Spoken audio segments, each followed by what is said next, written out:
Assalamualaikum warahmatullahi wabarakatuh. Salam sejahtera bagi kita semua. Perkenalkan, nama saya Evita Novelia.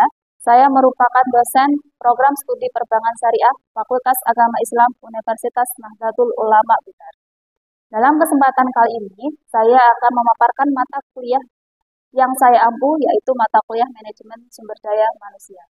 Mata kuliah ini secara konsisten saya ampu pada semester gasal dengan kode mata kuliah MKBPSY 204 dengan bobot 2 SKS. Mata kuliah Manajemen Sumber Daya Manusia ini merupakan mata kuliah wajib program studi perbankan syariah. Dalam peta kurung program studi, mata kuliah ini disajikan dan dapat ditempuh oleh mahasiswa pada semester gasal atau semester 3. Mata kuliah Manajemen Sumber Daya Manusia mengkaji tentang pengelolaan sumber daya manusia, mulai dari proses perencanaan, analisis jabatan, rekrutmen dan seleksi, pelatihan dan pengembangan karir, penilaian kinerja, pemberian kompensasi, PHK, audit SDM, dan juga pada pengelolaan manajemen stres dan konflik. Dengan demikian, setelah mengikuti mata kuliah ini, mahasiswa diharapkan mampu memahami konsep dan fungsi MSDM, serta pengelolaan SDM mulai dari perencanaan SDM hingga evaluasi SDM. Untuk mendukung kompetensi tersebut, kegiatan pembelajaran mata kuliah Manajemen Sumber Daya Manusia akan dilaksanakan dalam 16 kali pertemuan, dengan skema 14 kali pertemuan diisi dengan materi, dan 2 kali pertemuan yaitu pertemuan 8 untuk UTS dan pertemuan 16 untuk UAS. Adapun materi yang akan dipelajari untuk setiap pertemuannya adalah pada pertemuan pertama akan membahas tentang kontrak kuliah, tata tertib perkuliahan, dan materi pengantar tentang manajemen sumber daya manusia dan juga fungsi-fungsi manajemen. Kemudian pada pertemuan kedua akan membahas mengenai analisa pekerjaan. Selanjutnya, pada pertemuan ketiga akan dibahas tentang perencanaan SDM. Kemudian di pertemuan keempat ada materi tentang rekrutmen, seleksi, dan juga penempatan karyawan. Pada pertemuan kelima akan ada materi tentang pelatihan, kemudian dilanjutkan di pertemuan keenam tentang perencanaan dan juga pengembangan karir. Nah, pada pertemuan ketujuh nanti akan ada prestasi dan juga penilaian kinerja. Pada pertemuan ke-8 akan ada asesmen, yaitu ujian tengah semester yang dilaksanakan secara tertulis. Pada pertemuan ke-9 akan ada materi tentang kompensasi dan juga kepuasan kerja. Pada pertemuan ke-10 akan ada pemeliharaan dan juga karyawan. Dilanjutkan untuk pertemuan ke-11 akan ada materi tentang K3. Dan juga pada pertemuan ke-12 akan ada materi PHK. Selanjutnya, pada pertemuan ke-13 akan dipelajari tentang hubungan industrial. 2 materi yang terakhir yaitu tentang manajemen konflik dan stres dan audit SDM. Sehingga pada pertemuan 16 nanti akan ada asesmen lagi ujian akhir semester yang dilakukan secara tertulis. Sistem pembelajaran dalam mata kuliah ini dilaksanakan secara tatap muka di kelas. Adapun metode pembelajaran yang dipakai adalah ceramah, kemudian presentasi, baik itu dilakukan secara kelompok maupun mandiri, dengan topik yang sudah dipilih oleh mahasiswa. Kemudian ada juga studi kasus dan tugas lapangan. Dalam hal ini nanti tugas lapangannya adalah mahasiswa melakukan wawancara terkait dengan pengembangan karir dan dari beberapa profesi yang berbeda. Sebagai langkah akhir evaluasi pembelajaran, ada 5 indikator yang digunakan dengan bobot masing-masing presentasinya adalah untuk indikator pertama yaitu partisipasi adalah 10%, kemudian ada indikator kehadiran 10%, untuk tugas 25%, UTS 25%, dan juga UAS 30%. Demikian pemaparan singkat dari saya untuk mata kuliah Manajemen Sumber Daya Manusia. Untuk selanjutnya akan dipaparkan video singkat proses pembelajaran di kelas. Selamat menyaksikan. Assalamualaikum warahmatullahi wabarakatuh.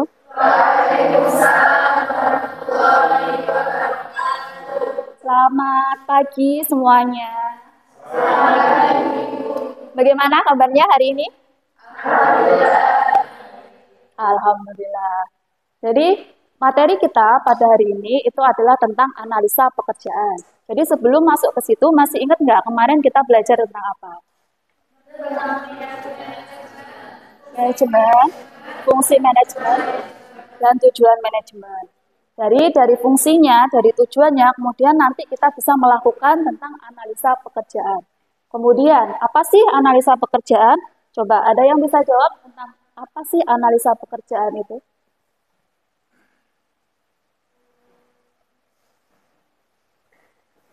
Ya, Mbak Rizky, gimana?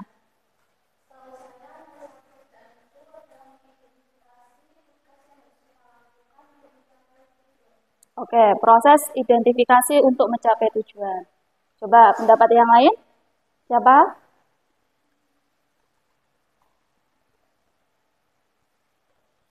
Ya, Mas Rian.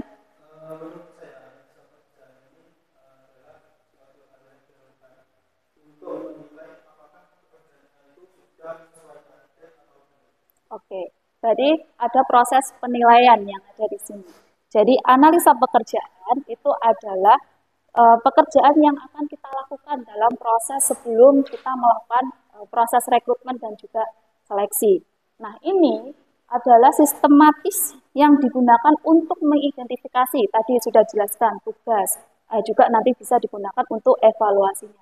Jadi ada poin tugas, ada poin tanggung jawab, dan juga kewajiban dari masing-masing SDM kita, apa yang harus mereka kerjakan dan apa yang menjadi tanggung jawab mereka dalam pekerjaannya masing-masing. Jadi dengan adanya analisis pekerjaan ini tidak ada tumpang tindih antara pekerjaan yang satu dengan pekerjaan yang lain. Gitu. Nah, kaitannya dengan analisis pekerjaan, jadi kalau misalnya kita breakdown lagi, jadi analisis pekerjaan tadi ada tugas, ada tanggung jawab, ada kewajiban. Jadi analisa pekerjaan yang diberlakukan ada dua. Pertama, kita harus melakukan dulu deskripsi dari pekerjaannya. Kemudian baru kalau sudah tahu deskripsinya, kita bisa melakukan yang namanya analisis spesifikasi dari pekerjaan itu sendiri. Gitu. Nah, dari proses yang kita lakukan di sini, dari deskripsi dan spesifikasi pekerjaan, maka kita bisa tahu apa saja pengetahuan, berikut juga keterampilannya, dan kemampuan apa saja yang nantinya kita mau inginkan dalam proses pencarian SDM. Nah, makanya ketika analisis pekerjaan nanti akan berkaitan dengan paragraf badan yang ada di sebelah itu, ada proses perencanaan, ada proses rekrutmen, ada proses seleksi, sampai nanti pada pelatihan yang akhirnya muaranya adalah pada evaluasi dari SDM itu sendiri. Nah, sekarang apa sih tujuannya? Pertama, kalau kita mau melakukan analisa pekerjaan, berarti ada kualifikasi yang diperlukan. Gitu. Tujuannya satu, menentukan kualifikasi yang diperlukan pemegang jabatan. Jadi dari masing-masing SDM yang kita punya itu kan kita sudah tahu nih jabatannya di masing-masing yang mereka pegang apa. Jadi kalau jabatannya sudah kita tahu, maka untuk menentukan syarat kualifikasi apa saja yang perlu untuk memegang di situ bisa dilakukan melalui analisa pekerjaan itu. Yang kedua, melengkapi bimbingan dalam seleksi pegawai. Kira-kira kenapa? Ini dalam proses analisa pekerjaan dilakukan pada saat untuk melengkapi bimbingan dan juga seleksi pegawai.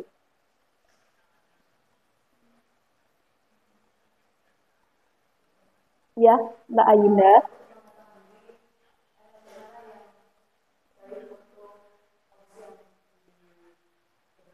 Ya, betul sekali. Jadi untuk melengkapi bagaimana kualifikasi dari SDM kita. Karena dengan adanya seleksi, pada saat kita melakukan proses seleksi, itu kan pasti ada dokumen administrasi terlebih dahulu yang ditentukan oleh perusahaan. Kedua atau ketiga, ini adalah mengevaluasi untuk kebutuhan pegawai. Jadi analisa pekerjaan berarti kita menentukan apakah kita butuh pegawai baru atau tidak. Terus kemudian pegawai kita yang lama ini kira-kira masih bisa untuk mengcover yang lainnya atau tidak. Jadi ketika analisa pekerjaan dilakukan, maka kita bisa tahu kebutuhan dan juga evaluasi dari kegiatan proses SDM yang sudah dilakukan. Gitu. Keempat, menentukan tingkat gaji. Nah ini, biasanya yang paling penting pada saat kita melamar pekerjaan, gitu ya. Hal pertama, ataupun yang dipikirkan kalian pasti gaji gitu ya. Gajinya berapa ya saya melamar di situ. Jadi sebelum menentukan gaji, pemilik perusahaan akan melakukan analisis ini berdasarkan dengan tanggung jawabnya. Jadi semakin gede tanggung jawabnya, semakin tinggi gajinya. Ya, itu. Terus yang kelima, menetapkan tanggung jawab dan otoritas. Jadi adanya analisis pekerjaan itu juga bisa digunakan untuk membuat struktur organisasi perusahaan. Dengan struktur berarti kan ada garis yang mana kita bisa tarik tanggung jawabnya kepada siapa saja.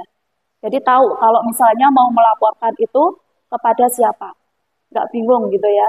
Oh saya laporannya kemana? Gitu.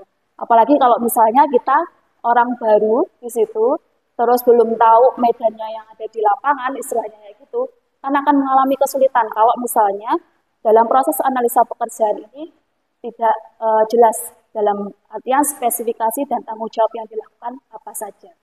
Gitu. Terakhir itu adalah menetapkan pola esensial dalam penetapan standar produksi.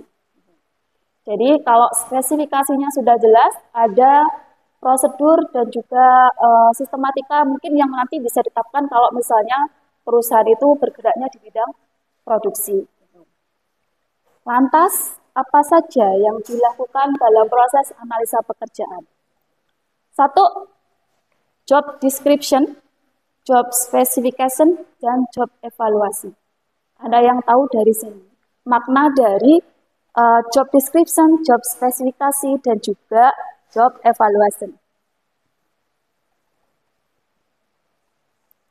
Spesifikasi, job deskripsi, berarti apa? Deskripsi apa? Pengertian. Terus kalau spesifikasi,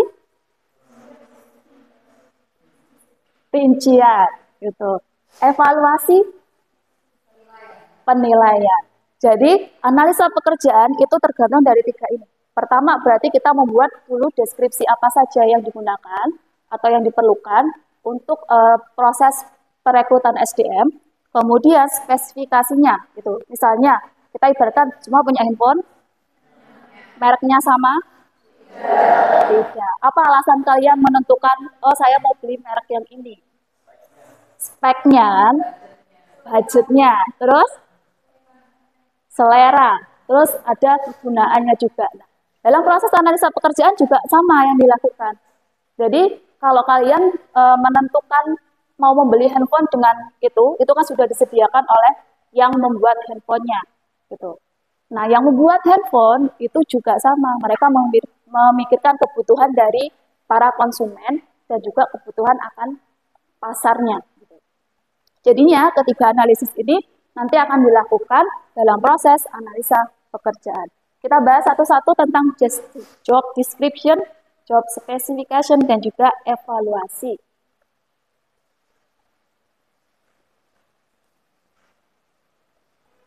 Nah, secara ilmiah, job description itu adalah informasi yang tertulis yang menguraikan tugas dan tanggung jawab, kondisi pekerjaan, hubungan pekerjaan, dan aspek-aspek pekerjaan pada suatu jabatan tertentu dalam organisasi. Yang artinya berarti kita harus melakukan merinci dulu informasi yang secara tertulis di situ apa saja.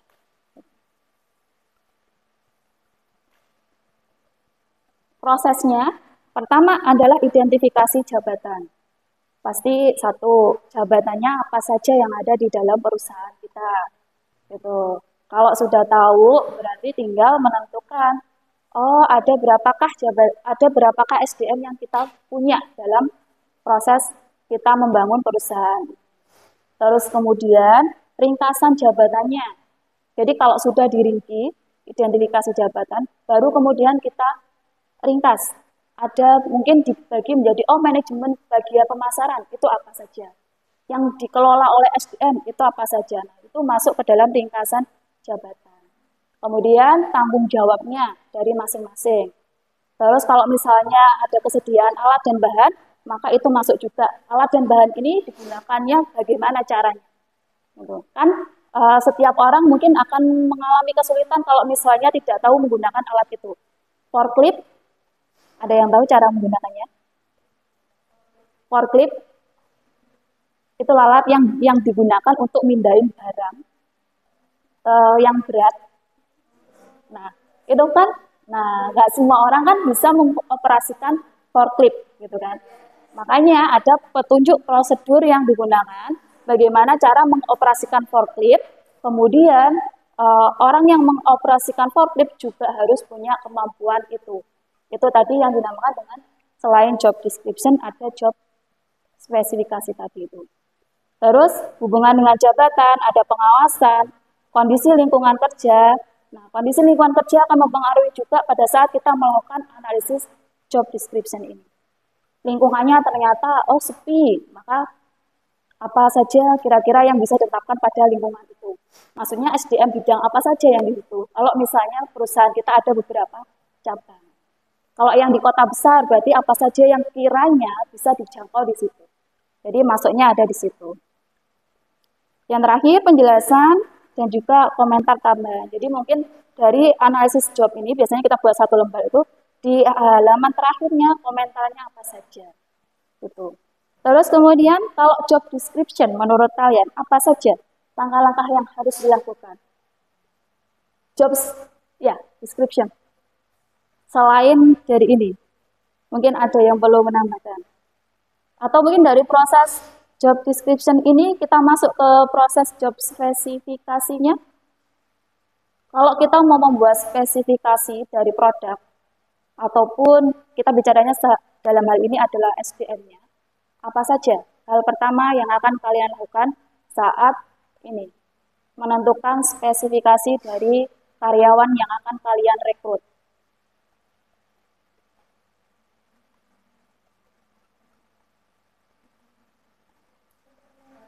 Ya, apanya? Mana dia? Melihat kemampuan. Kemampuan dalam bidang? Oke, berarti skill yang mereka punya sesuai nggak dengan apa yang kita butuhkan. Kemudian, selain melihat kemampuan, job spesifikasi. Kalau kita membuat spesifikasi untuk satu pekerjaan gitu misalnya. Selain skill, jenis kelamin, oke. Umur, oke. Pendidikan, ya, pendidikan, oke. Apa lagi? Linear jurusan, pengalaman. Nah, itu semua mungkin menjadi salah satu poin garis besarnya kita dalam proses menentukan spesifikasi dari pekerjaan yang akan kita rekrut gitu misalnya. Kemudian yang terakhir untuk evaluasinya, job evaluasinya. Jadi kan tadi ada job description, ada job spesifikasi. Kemudian dari job itu maka kita bisa gabung untuk melakukan penilaian terhadap kinerja dari perusahaan. Apa yang dilakukan?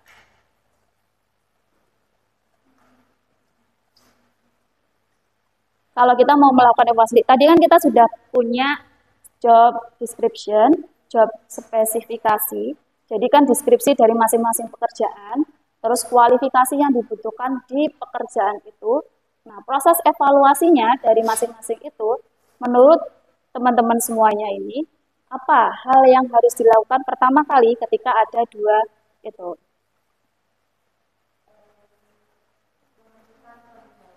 Menemukan tanggung jawabnya. Persyaratan. Oke, tanggung jawab, persyaratan.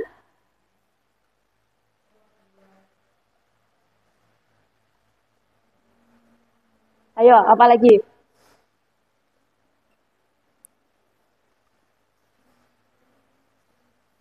Kalau mau melakukan evaluasi terhadap pekerjaan yang sudah kita tahu spesifikasinya apa saja, nilai prosesi.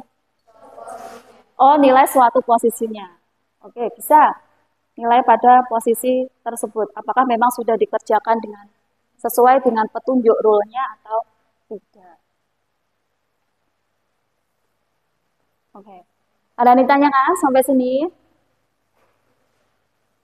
Kalau tidak ada, untuk minggu tugas kalian hari ini, kan kemarin di minggu sebelumnya kita sudah bagi beberapa kelompok kecil dalam satu kelompok 3-4 orang. Sekarang tugasnya nanti adalah berkelompok masing-masing, kemudian tentukan dulu yang pertama itu adalah bidang pekerjaan apa yang mau kalian lakukan analisa pekerjaannya. Terus kedua, kalau sudah tahu bidangnya, yang kedua kemudian adalah ini, pekerjaan-pekerjaan apa saja yang mau kalian lakukan di situ, dalam artian posisi-posisi apa saja. Kalau sudah, masing-masing dari posisi tersebut, bikinlah job description-nya, job spesifikasinya, dan juga bagaimana cara melakukan evaluasinya. Gitu. Itu tugas kalian untuk diskusi kelompok. Dikerjakan di rumah, nanti hasilnya dipresentasikan pada pertemuan berikutnya. Gitu ya. Oke. Kalau gitu, sampai di sini dulu perkuliahan kita hari ini. Minggu depan kita akan melakukan materi tentang perencanaan SDM. Jadi dari hasil job deskripsi, job spesifikasi, maka kita harus merencanakan SDM mana saja ditempatkan di posisi mana saja. Jadi setelah presentasi nanti akan ada pembahasan seperti itu. Oke, terima kasih teman-teman semuanya. Semoga sehat selalu. Sampai ketemu lagi minggu depan. Jangan lupa tugasnya dilakukan diskusi secara berkelompok. Ya, kita akhiri perkuliahan kita hari ini. Assalamualaikum warahmatullahi wabarakatuh. Waalaikumsalam warahmatullahi wabarakatuh.